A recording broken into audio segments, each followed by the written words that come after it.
Creative Vibing with Mr. Creative. Once again, Brer Rabbit.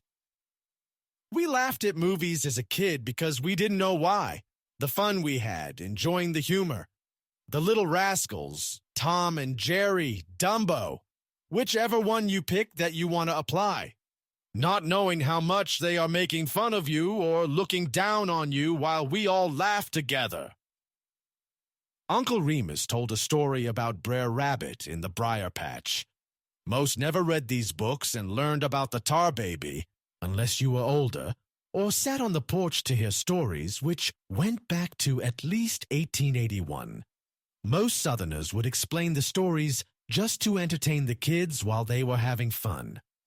The reason I bring this up, and how unfortunate and plain to see, a dream I had, although a modern dream, the dream showed the same reality.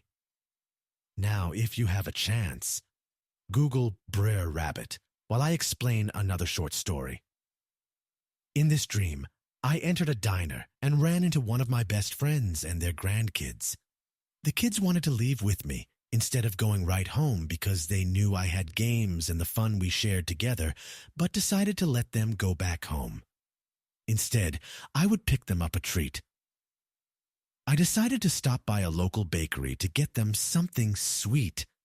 I entered the bakery as the time seemed to be moving fast and seemed to be closing soon. So I rushed to the counter after speaking to everyone, politely saying, "Good afternoon." Before I opened my mouth, the woman behind the counter said, "We don't accept EBT?" Confused. This is a dream, but this is what made it modern-day reality.